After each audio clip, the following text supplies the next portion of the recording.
Good afternoon, dear children. Today we will do a new topic in craft, that is the flying bird. Take your craft paper and fold it into a triangle.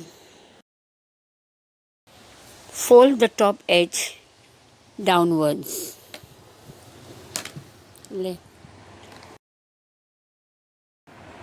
Now fold one part of the triangle upwards as shown in this figure. Now fold the other part too in the same way.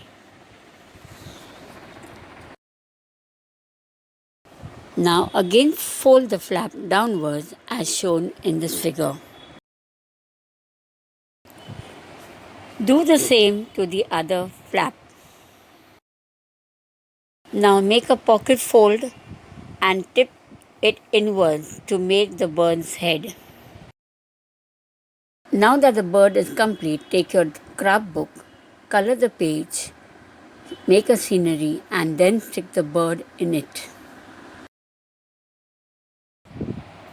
Thank you.